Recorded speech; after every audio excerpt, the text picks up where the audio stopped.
नमस्कार, राधे राधे। स्वागत है आप सभी का सुबोध इनफाइनाइट एजुकेशन में। यूनिट नंबर 9 की तरफ आज पढ़ चुके हैं हम। यूनिट 8 हो चुकी है आपके। यूनिट का नाम है communicable disease and national health programmes. ठीक है। अब जैसे आपको पता है कि यूनिट बहुत बड़ी है। यूनिट बहुत बड़ी है तो हम इसको पार्ट में देखेंगे। क्यों? क्योंकि हमें इंपॉर्टेंट भी है तो थोड़ा सिलेबस भी करवाना जरूरी है। ठीक है। तो सबसे पहले हम इसके सिलेबस के बारे में थोड़ा डिस्कशन कर लेते हैं। ये है आपके पास इतना बड़ा सिलेबस। इस लेक्चर का, सॉरी, इस यूनिट का ये पूरा इतना बड़ा सिलेबस है। अब एक लेक्चर में तो ये होगा नहीं पूरा। अब हमने इसको क्या किया, थोड़ा मॉडिफाई कर दिया। कैसे मॉडिफाई किया? तो देखो, जैसे, सॉरी, हाँ, ये सिलेबस है आपके पास। ओके। यूनिट का नाम है communicable disease and health programmes. तो अब देखो, फर्स्ट पॉइंट आता है कम्युनिकेबल डिजीज। कौन सी कम्युनिकेबल डिजीज है? Vector borne. तो जितनी भी वेक्टर बोर्न की डिजीज है उसके बारे में पढ़ना है। क्या क्या पढ़ना है? Epidemiology of vector borne disease. क्या क्या पढ़ना है? Prevention and control measures, screening, diagnosis, following condition, primary management. ये पढ़ना है हमें इनके बारे में। कौन कौन सी डिजीज हो गई जैसे? तो डिजीज देखो, आप डिजीज हो गई आपके पास मलेरिया, मले एक सेकेंड, हाँ, मलेरिया, फाइलेरिया, कालाजार, जैपनीज एंसेफेलाइटिस, डेंगू, चिकनगुनिया। तो ये तो हो गई वेक्टर बोर्न डिजीज जिसमें हमें ये पढ़ना है। ऐसे फिर आती है next communicable disease, infectious disease. कौन सी? Infectious disease. कौन कौन सी हो गई वो? तो वो हो गई सर आपके पास ये लेप्रोसी। यहाँ से देखो, लेप्रोसी, ट्यूबरक्लोसिस, वैक्सीन प्रिवेंट जिसमें डिप्थेरिया, वुपिंग कफ हो गया, टिटनेस, पोलीमेलाइटिस हो गया, मिजल्स हो गए, एंटेरिक फीवर्स, ठीक है, टाइफाइड वगैरह, viral hepatitis, H I V AIDS, ये सब हो गए। ओके। फिर उसके साथ साथ डायरिया हो गया, रेस्पिरेटरी ट्रैक्ट इन्फेक्शन, कोविड, हेलमिंथ्स हो गई। तो ये किस में आ गई? ये आ गई सेकेंड वाले पॉइंट में हमारे। थर्ड वाले पॉइंट में आता है communicable disease zoonotic. Zoonotic disease, zoonotic disease आ गया। तो जूनोटिक डिजीज में कौन सी, जूनोटिक डिजीज में कौन सी आती है हमारे पास? इसमें केवल कौन सी है? रेबीज है। ओके, रेबीज हो गया। इसके बाद में फिर नेशनल हेल्थ प्रोग्राम आ गया। क्या आ गया? नेशनल हेल्थ प्रोग्राम्स आ गए। तो इसमें ये 8 प्रोग्राम है। ठीक है, कितने हैं? टोटल 8 प्रोग्राम है। तो ये पूरे 8 प्रोग्राम है पढ़ने। तो अब हम इसको कैसे पढ़ें भाई? कैसे हम इसको क्लासिफाइड करें कि हम आसानी से पढ़ पाए? तो इसके लिए हम क्या करेंगे, इसको पार्ट में मैंने डिवाइड कर दिया। फर्स्ट आज का जो लेक्चर होने वाला है वो हो गया पार्ट 1, ये, और जूनोटिक वाला। ठीक है, ये दो, ये हम पढ़ने वाले हैं पार्ट 1 में। पार्ट 2 में हम देख लेंगे ये वाला टॉपिक। ठीक है। और पार्ट 3 में हम ये देख लेंगे। या फिर हो सकता है कि पार्ट 2 में हम सेकेंड वाला और ये हेल्थ प्रोग्राम से वो मिक्स कर दें, एक साथ पढ़ ले, थोड़ी लंबी क्लास हो जाएगी। ठीक है। पार्ट 1 में हम केवल ये दो पॉइंट है आपके, फर्स्ट और थर्ड, ये दोनों पढ़ेंगे। ठीक है ना? तो स्टार्ट करते हैं अब।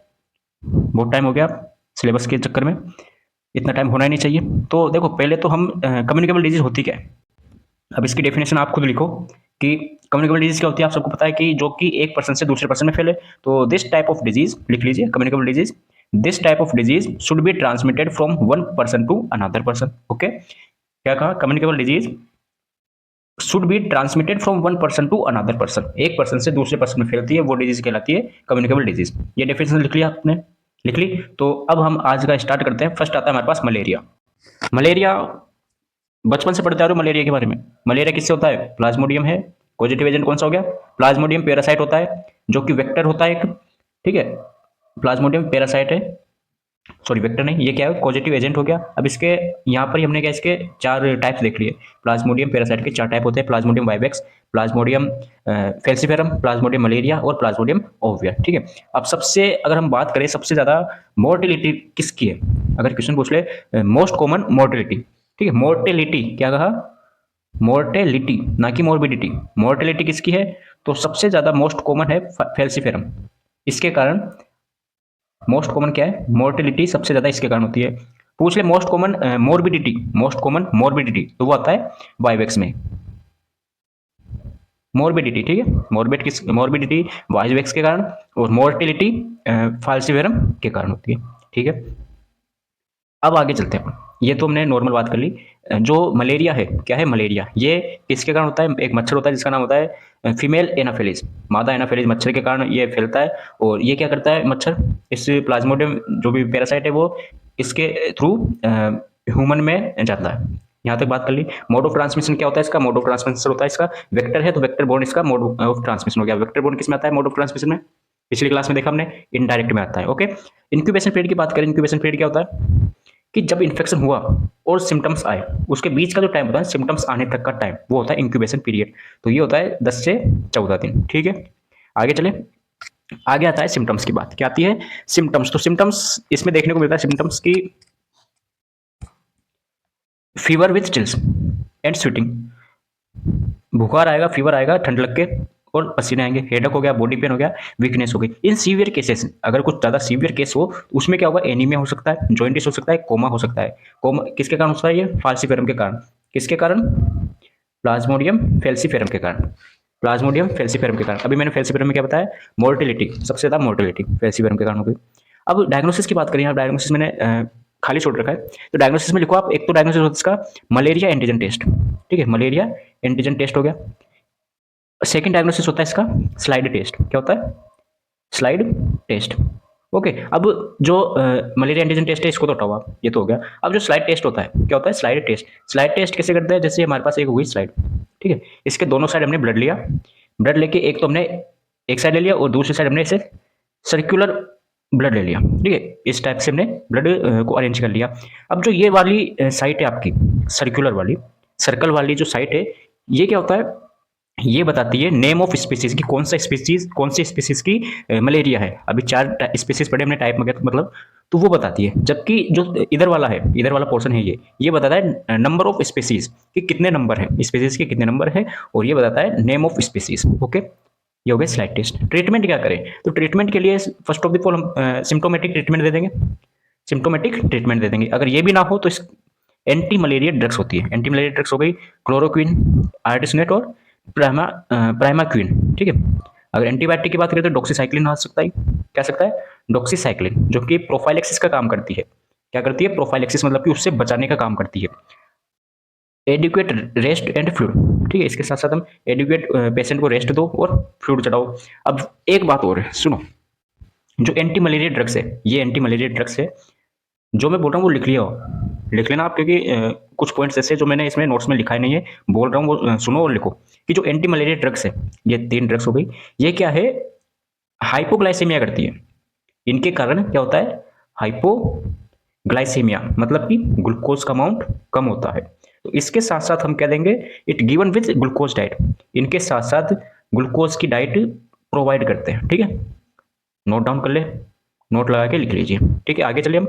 आगे आता है प्रिवेंशन। तो प्रिवेंशन के लिए वही क्या करेंगे? मच्छर, मच्छर से फैल रहा है तो मच्छरदानी लगाओ भाई। मॉस्किटो कंट्रोल स्प्रे, क्या क्या करेंगे? स्प्रे करेंगे।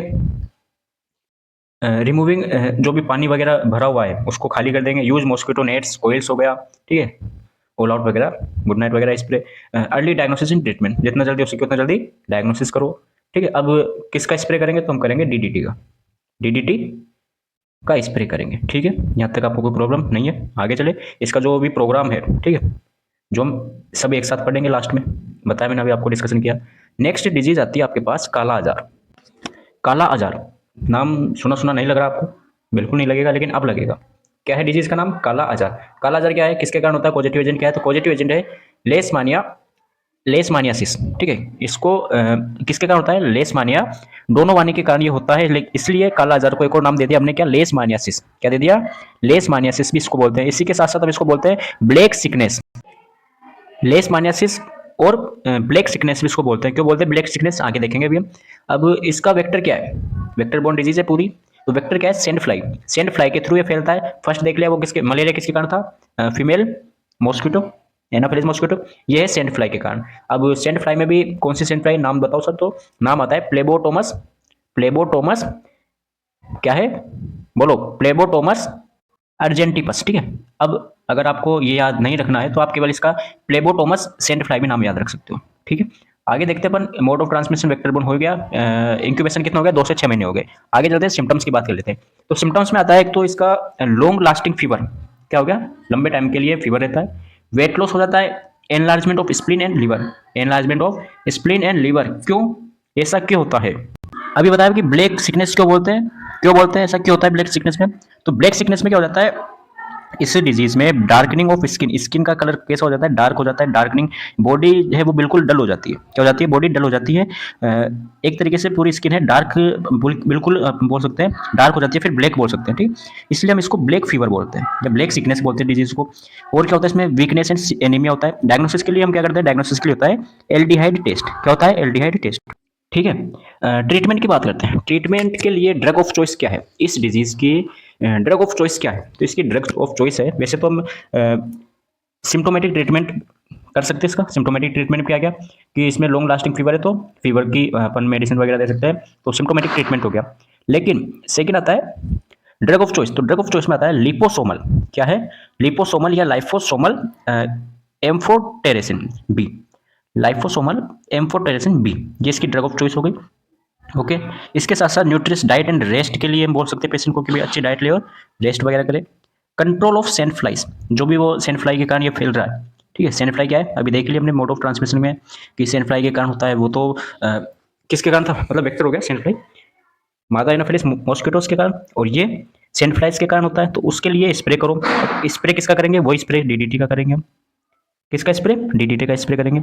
यूज बेड नेट्स, क्या करेंगे, बेड नेट, मच्छरदानी, अर्ली डिटेक्शन एंड ट्रीटमेंट। अब सुनो, अगर क्वेश्चन पूछ ले आपसे कि जो ये सेंट फ्लाई है इसमें हम डीडीटी का ये करते हैं स्प्रे, ठीक है, डीडीटी का स्प्रे करते हैं, कितनी ऊंचाई तक करें डीडीटी का स्प्रे, तो वो आता है आपके पास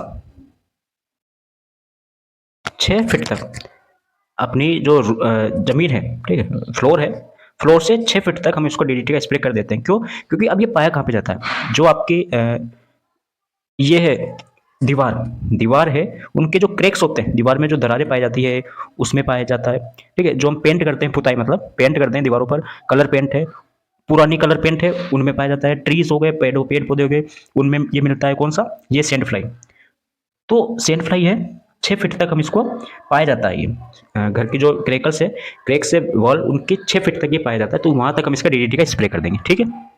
अगली डिजीज आती है फाइलेरियासिस, क्या आती है, फाइलेरियासिस। अब फाइलेरियासिस को हम और बोलते हैं, क्या बोलते हैं, एलिफेंटियासिस, हाथी पांव रोग नाम सुना हो आपने, एलिफेंटियासिस, ठीक है, इन्फ्लामेशन हो जाता है इसमें, जो हमारा पैर है, लेग है, लोअर लिम्ब है, वो इन्फ्लामेशन हो जाता है उसमें, और क्या बोलते हैं इसको, लिम्फेटिक, लिम्फेटिक फाइलेरियासिस बोलते हैं। तो दो नाम हो गया, लिम्फेटिक फाइलेरियासिस एंड एलिफेंटियासिस। अब होता क्यों ये, किसके कारण होता है, पॉजिटिव एजेंट हो गया इसका, वुचेरिया, वुचेरिया वैंक्रोफ्ट, ये पॉजिटिव एजेंट हो गया।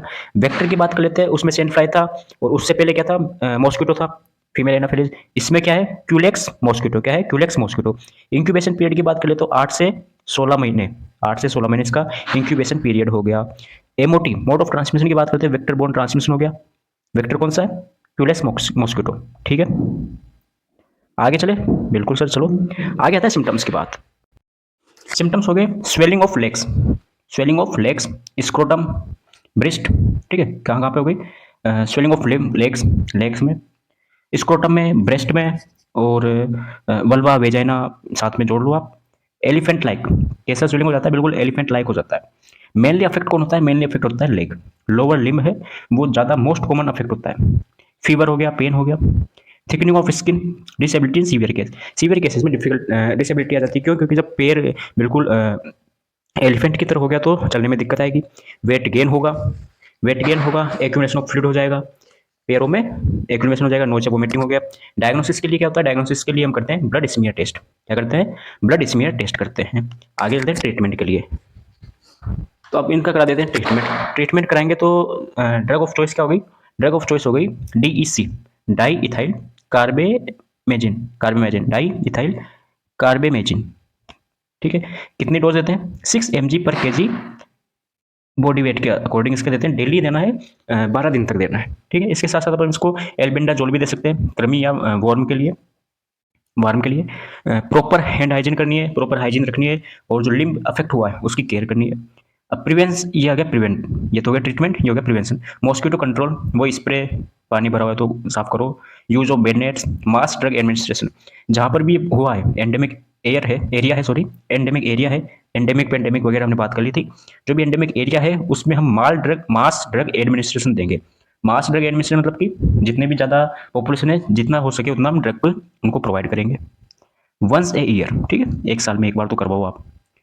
आगे हम आते हैं डेंगू की तरफ। डेंगू, डेंगू का पॉजिटिव एजेंट क्या हो गया? डेंगू का हो गया डेंगू वायरस हो गया। वेक्टर क्या है इसका? वेक्टर हो गया इसका एडिस एजिप्टी मॉस्किटो। क्या हो गया? एजिड एजिप्टी मॉस्किटो, एमओटी क्या हो गया? Mode of transmission. Vector borne हो गया। इंक्यूबेशन पीरियड कितना हो गया? 4 से 10 दिन हो गया। अब सुनो, डेंगू को और क्या बोलते हैं अपन? डेंगू को बोलते हैं सर हम सेडल बेक। क्या बोलते हैं? Saddle back fever. क्यों? क्योंकि इसमें फीवर आता है और फिर वापस से सही हो जाता है, फिर आता है, फिर वापस से सही हो जाता है, तो इसलिए सेडल बेक बोलते हैं, ठीक है। और एक और आता है उसको बोलते हैं स्टेप लेडर। स्टेप लेडर बोलते हैं। स्टेप लेडर किसे बोलते हैं? तो वो सर टाइफाइड को बोलते हैं। डेंगू को एक और बोलते हैं क्या? Break bone, break bone fever भी बोलते हैं। हो गई यहाँ तक बात। जो ये है एडिज मॉस्किटो है। एडिज मॉस्किटो क्या है? डे टाइम फेडेड मॉस्किटो है। पहली चीज, फ्रेश वाटर में, फ्रेश वाटर में सर्वाइव करता है ये, बिल्कुल प्योर पानी, शुद्ध पानी में, ठीक है। कुछ तो गंदे पानी में होता है, ये फ्रेश में होता है, ठीक है। टाइगर मॉस्किटो भी बोलते हैं इसको। क्यों? क्योंकि जिसकी इस पर इसकी जो स्किन है उस पर वाइट क्या पाए जाते हैं? वाइट स्केली पेचेस पाए जाते हैं, ठीक है, मतलब धब्बे धब्बे पाए जाते हैं इसके, बिल्कुल टाइगर की तरह लगता है, ठीक है। आगे चलते सिम्टम्स की बात। सिम्टम्स, सडन हाई फीवर, ठीक है, अभी मैंने डायग्राम बताया, सडन हाई फीवर हो जाता है। हेडेक हो गया, पेन हो गया बिहाइंड आई, ठीक है। जॉइंट एंड मसल पेन हो गया, ब्रेक बोन फीवर बोलते हैं। स्किन रेसेस हो गई। Bleeding in severe cases, bleeding in severe cases, severe cases कौन सा हो गया? DHF and DSS. Bleeding cases and severe cases. अब सुनो, डीएचएफ और डीएसएस क्या है, अब मैं आपको बताता हूँ इसकी पूरी, कि डेंगू है, इसकी 4 स्टेज होती है। डेंगू की कितनी? डेंगू की होती है 4 स्टेज। फर्स्ट स्टेज होती है अनडिफरेंशिएटेड फीवर, सेकंड होती है क्लासिकल फीवर, थर्ड होती है डेंगू डीएचएफ, डेंगू हेमरेजिक फीवर, और फोर्थ स्टेज होती है डीएसएस, डेंगू शोक सिंड्रोम, ठीक है। दो तो अपने नॉर्मल हो गई। थर्ड है डीएचएफ। कौन सी? डीएचएफ। डीएचएफ मतलब कि डेंगू हेमरेजिक फीवर, इसमें ब्लीडिंग होती है, बहुत ज्यादा ब्लीडिंग होती है। ब्लीडिंग, अब ब्लीडिंग कहीं से भी हो सकती है, नाक से ब्लीडिंग हो गई, एपिस्टेक्सिस हो गया, हेमेटेमेसिस हो गया, हिमेप्टेसिस हो गया, ठीक है, ब्लीडिंग होती है मतलब। अब इसमें प्लेटलेट्स घटती है। प्लेटलेट्स इसी स्टेज में कम होती है। कितनी हो जाती है? इसमें प्लेटलेट्स कम हो जाती है, 1 लाख से घट जाती है, सॉरी 1 लाख से पीएच क्या हो जाती है? कम हो जाती है इसमें, हेमरेजिक में ब्लीडिंग होती है, ठीक है। जो नेक्स्ट स्टेज थी कौन सी? डीएसएस। कौन सी डीएसएस? डेंगू शोक सिंड्रोम। डीएसएस है डेंगू शोक सिंड्रोम। उसमें क्या होता है, जो बॉडी की वेसल्स होती है, बॉडी वेसल्स होती है, वो कोलेप्स हो जाती है, कोलेप्स हो जाती है, और पेशेंट शोक में चला जाता है। और इस पेशेंट को बहुत ज्यादा चांसेस होते हैं कि इसकी डेथ हो सकती है, मोर चांस टू डेथ, ठीक है, डेथ के ज्यादा चांस होते हैं। यहाँ तक हो गया हमारे। डायग्नोसिस के लिए होता है NS1 IgM, एक तो टेस्ट कौन सा हो गया? NS1 IgM। एक हो गया लो प्लेटलेट्स काउंट, सबको पता है, प्लेट सीबीसी कराते हैं, प्लेटलेट्स देख लो, लो प्लेटलेट्स हो गई। ये है NS1 IgM, ये इसका कंफर्मेटिव डायग्नोसिस होता है, ठीक है। ट्रीटमेंट के लिए वही सब में है, कोई स्पेसिफिक इसका ट्रीटमेंट नहीं है। एक PCM है, ओनली पैरासीटामोल है, जो कि फीवर के लिए दे दो। प्लेंटी ऑफ फ्लूइड्स, फ्लूइड्स चढ़ाओ, देते रहो, पिलाते रहो, रेस्ट करो। अवॉइड एस्प्रिन, अवॉइड एस्प्रिन, या फिर बोल सकते हैं थ्रोम्बोलाइटिक, एंटीप्लेटलेट्स या एंटीकोगुलेंट जो भी मेडिसिन है वो नहीं देना। क्यों नहीं देना? क्योंकि उससे ब्लीडिंग, पता है आपको, पड़ रहा है अपने ब्लीडिंग में। मॉनिटर एनी वार्निंग साइन, कोई वार्निंग साइन है वो मॉनिटर करो, बताओ। आगे लास्ट होता है पास रेबीज, ठीक है। कौन सा आता है इसमें? रेबीज। तो रेबीज के बारे में अगर हम बात करें, रेबीज होता क्या है, देखो। रेबीज वही कुत्ता खा जाता है तो रेबीज हो जाता है, कुत्ता काट ले तो। रेबीज, रेबीज को हाइड्रोफोबिया, नाम सुना है हाइड्रोफोबिया? पानी से डर लगने लग जाता है, फियर ऑफ वाटर। क्यों होता है फियर ऑफ वाटर? हाइड्रोफोबिया क्यों होता है? ड्यू टू सीवियर लेरिंगोस्पाज, इसमें लेरिंगोस्पाज होता है। पॉजिटिव एजेंट क्या होता है? रेबीज वायरस होता है, रेबडो ग्रुप का होता है ये। सोर्स की बात करें किस किस से होता है, तो बाइट और scratch of infected dog, cat, bat और अदर एनिमल, ठीक है। लेकिन ज्यादातर 95% चांस किसके है? डॉग के। 95% चांस किससे है? डॉग से है। Mode of transmission, mode of transmission through saliva of infected animal. कैसे होता है? वही सलाइवा के थ्रू फैल जाता है, भाई जो भी इन्फेक्टेड एनिमल है उसमें आया रेबीज वायरस, और उसके थ्रू हमारे अंदर आ जाता है, ह्यूमंस में। अब आवारा कुत्ता, ठीक है, वो बोलते हैं ना आवारा कुत्ता है, उससे ज्यादा चांस है फैलने के। इंक्यूबेशन पीरियड 1 से 3 महीने, वेरीज 10 डेज टू 1 ईयर। अब सुनो, अब ये क्या दिक्कत है इसके, रेबीज रेबीज में होता क्या है, समझा देते हैं आपको कि रेबीज अफेक्ट करता है किसको, सीएनएस को। हमारे माइंड है, सीएनएस है, उसको अफेक्ट करता है रेबीज। ठीक है, नर्वस सिस्टम बोल दो, नर्वस सिस्टम को अफेक्ट करता है रेबीज। अब कोई यहाँ पे आया था क्या, इंक्यूबेशन पीरियड। अब इंक्यूबेशन पीरियड डिपेंड करता है कि कहाँ पर काटा, कुत्ते ने कहाँ पर काटा है, कुत्ते ने या फिर किसी इन्फेक्टेड एनिमल है उसने कहाँ पर काटा है। काटा है मतलब, अब देखो कोई पर्सन है, ये हो गया, कोई पर्सन हो गया, ठीक है, ये इसका क्या है, सीएनएस हो गया यहाँ पे, सॉरी क्या हो गया, सीएनएस नहीं, नर्वस सिस्टम हो गया। अब और एक और पर्सन हो गया, ठीक है। अब एक के तो कहाँ पे काटा, यहाँ पर काटा, पैर में, जबकि एक के काटा यहाँ पर, हाथ में, या फिर हम बोल सकते हैं कंधे पर। ठीक है, कहाँ पर काटा, यहाँ कंधे पर काट लिया। अब क्या हुआ, सीएनएस ही होता है वैसे तो, ठीक है, सीएनएस याद रखो आप तो अब सुनो, किस यहाँ सीएनएस से कितनी दूरी पर है, किस पर डिपेंड करता है, सीएनएस से कितनी दूरी पर है, कितने दूर है जो बाइट है, depend bite far from CNS. जहां पर वो काटा है वो सीएनएस से कितनी दूरी पर है, ठीक है। अब एक तो ये हो गई, एक दूरी हो गई ये, तो जल्दी किस में असर आएगा, सिम्टम्स किस में आएंगे, तो आप बोलोगे सर ये इस वाले में ज़्यादा आएंगे, सर जल्दी आएंगे कंधे वाले में, क्यों, क्योंकि पास में है, पास में तो इंक्यूबेशन पीरियड इसका कम हो गया और इसका इंक्यूबेशन पीरियड है वो ज़्यादा हो गया। ठीक है, तो ये समझाना चाह रहा हूँ मैं आपको, इंक्यूबेशन पीरियड है वो डिपेंड करता है कि कितनी दूरी पर काटा है, सीएनएस से कितनी दूरी पर काटा है। ठीक है, सिम्टम्स हो गए, फीवर, हेडेक, सरकारी सिम्टम्स हो गए, तो पेन और टिंगलिंग एट बाइट स्टेज, जो यहाँ भी काटा है वहाँ दर्द होगा, डिफिकल्टी इन स्वेलोविंग, निकलने में दिक्कत आएगी, fever of water, sorry fear of water, water से डर लगेगा जिसे हाइड्रोफोबिया बोलते हैं, कन्वर्सेंस हो गए, पैरालिसिस और कोमा, यहाँ तक कि डेथ भी हो सकती है पेशेंट की। अब एक बात बताई थी मैंने आपको लास्ट लेक्चर में, केस फर्टिलिटी रेट, इसकी कितनी थी, केस फर्टिलिटी रेट, रेबिस की केस फर्टिलिटी रेट कितनी थी, बताई थी मैंने आपको 100%, कितनी, 100% बताई थी। ठीक है ना, इसी के साथ साथ और सिम्टम्स बता दीजिए सर। और सिम्टम्स जैसे देख सकते हो आपकी आईसीपी इंक्रीज हो जाती है, आईसीपी क्या होती है, इंट्राक्रेनियल प्रेशर है वो इंक्रीज हो जाता है, कोमा में चला जाता है पेशेंट, पैरालिसिस हो गया, डेथ हो गई पेशेंट की। अब डेथ क्यों हुई, क्योंकि जो वाइटल ऑर्गन थे वो फेलियर हो जाते हैं, जो वाइटल ऑर्गन है, इंपॉर्टेंट ऑर्गन्स है वो फेलियर हो जाते हैं, और लैक ऑफ फैटिगेबिलिटी हो गया, सीजर्स, सीजर्स भी देखने को मिलते हैं। ठीक है, डायग्नोसिस की बात करते हैं, डायग्नोसिस के लिए अब इसका कोई फिक्स डायग्नोसिस नहीं है, अपन उसकी जो भी सिम्टम्स, क्लासिकल सिम्टम्स है उसको देखकर हम इसका पता लगा सकते हैं। सेकेंड, हम उससे हिस्ट्री ले सकते हैं, पेशेंट से हिस्ट्री ले सकते हैं कि भाई कुछ दिनों में कुछ एनिमल ने काटा है, आपको हिस्ट्री ले लो, क्लिनिकल सिम्टम्स हो गया।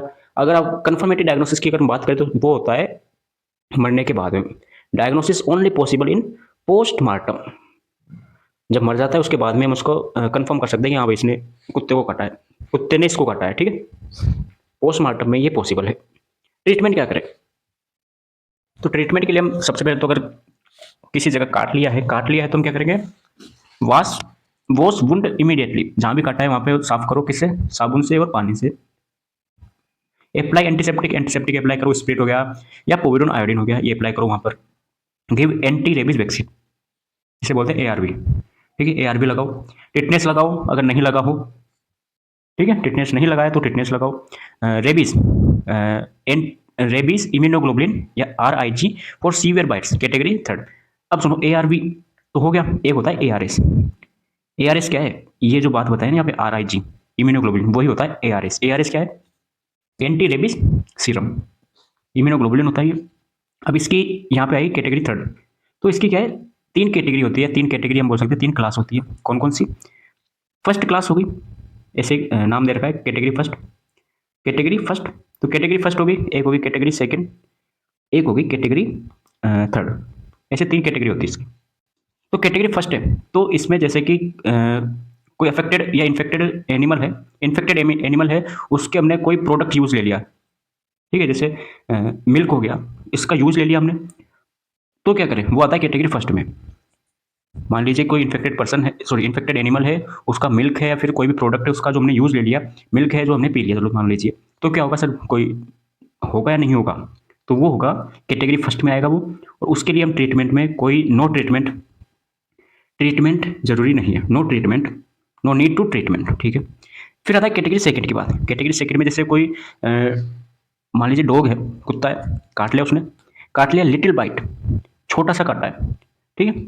इस या फिर स्क्रैच कर लिया हाथ, उसके नेल से, नाखूनों से स्क्रैच हो गया, या फिर और उसके साथ साथ क्या हो गया, जो ब्लड, हमारा ब्लड है वो बह गया, ब्लड निकल गया, निकल के रुक गया, ठीक है। काटा उसने, ब्लड निकला हाथ से, हाथ पे काटा तो हाथ से ब्लड निकला और वो रुक गया, थोड़े टाइम बाद में रुक गया, तो वो कैटेगरी सेकंड में आएगा। तो कैटेगरी सेकंड में केवल हम लगाएंगे एआरबी। क्या लगाएंगे? एआरबी लगाएंगे ट्रीटमेंट में। फिर आता है कैटेगरी थर्ड की बात। कैटेगरी थर्ड में क्या होता है? Multiple bite. क्या आती है? मल्टीपल बाइट, बहुत सारी जगह काट लिया। और क्या आता है? और आता है ऊजिंग ऑफ ब्लड। क्या आता है? ऊजिंग ऑफ ब्लड, मतलब कि ब्लड बह रहा है, अभी तक बह रहा है, ब्लड रुका नहीं है, अभी तक बह रहा है। तो इसमें क्या लगाएंगे? इसमें हम लगाएंगे सर एआरबी, साथ में लगाएंगे एआरएस। एआरबी और एआरएस हम दोनों यूज लेंगे, ठीक है। एआरबी और एआरएस दोनों यूज लेंगे। अब एआरएस क्या हो गया, अभी बताया, कैटेगरी थर्ड में, ठीक है। एआरबी पता ही आपको। फिर आता है प्रिवेंशन। प्रिवेंशन के लिए हम क्या करें? प्रिवेंशन के लिए हम वैक्सीनेशन ऑफ पेट एनिमल्स, जो भी एनिमल है हमारा, पालतू एनिमल है, उसको वैक्सीनेशन करो। वैक्सीन वही एआरबी वैक्सीन लगती है प्रोफाइलैक्सिस के लिए, okay. Avoid stray animals. Stray मतलब कि आवारा, बताया मैंने आपको, आवारा, आवारा एनिमल है उससे दूर रहो, ठीक है। Immediate wound washing after bite, ये बात कर ली, अगर काट लिया है किसी ने तो उसको बिल्कुल इमीडिएट साफ करो, आप वॉश करो। Complete anti rabies vaccine, ARB है, उसका डोज कंप्लीट लगाओ प्रोफाइलैक्सिस के लिए, ठीक है। प्रोफाइलैक्सिस के लिए भी एआरबी लगता है, पोस्ट एंड प्री प्रोफाइलैक्सिस के लिए। अब सुनो, ये तो होगी इसकी बात। एक और बताया था मैंने आपको कि जो सिम्टम्स है ना, सिम्टम्स में देखो, जो भी उस कुत्ते में जो सिम्टम्स होते हैं वो आपको एनिमल, उसमें ह्यूमन में देखने को मिलेंगे जिसके काटा है। जैसे कि ओवर एक्साइटेड, ज़्यादा एक्साइटेड रहेगा वो, ठीक है। उसकी जो सलाइवा है वो ड्रोलिंग, मतलब कि बहने लगेगी, सलाइवा वो निकलने लगेगी बिल्कुल एक कुत्ते की तरह। जो जीभ है वो बाहर निकली रहेगी उसकी। प्रोट्यूस टंग हो गया, एंजाइटी हो गया, फियर वगैरह तो हो ही गया, ठीक है। एक होता है प्यूरिपिज्म, मतलब कि परमानेंट एक्सक्रेशन ऑफ पेनिस। क्या होता है? प्रीरू sorry permanent excretion of penis. क्या होता है? प्रियूरपिज्म, लिख लीजिए आप, अच्छा वर्ड है, अच्छा वर्ड है क्या? प्रियूरपिज्म, प्रियूरपिज्म, ठीक है। ये क्या होता है सर? ये होता है परमानेंट इरेक्शन ऑफ पेनिस, ठीक है। ये देखने को मिलता है इसमें रेबीज में, ठीक है। तो ये होती है आज की क्लास। हमने जो देखा था ये देख लिया, फर्स्ट ये देख लिया और ये देख लिया। नेक्स्ट लेक्चर में हम अगला देखेंगे, अगला पार्ट क्या है, पार्ट 2 में क्या देखते हैं, ठीक है। बाकी तो नोट्स आपको टेलीग्राम पर मिल जाएंगे, कंप्लीट सिलेबस के मिलेंगे, इसके इस यूनिट 9 के कंप्लीट के मिलेंगे, ठीक है। तो नोट्स मिल ही जाते हैं आपको और सिलेबस हो ही रहा है आपके, तो मस्त रहो यार। तो क्या टेंशन है, आपके एग्जाम आने वाली है। मिलते हैं इलेक्शन में। राधे राधे। और सुनो, आज का कुछ समझ में नहीं आया तो जरूर कमेंट करें, और आ गया तो भी कमेंट करें, ठीक है।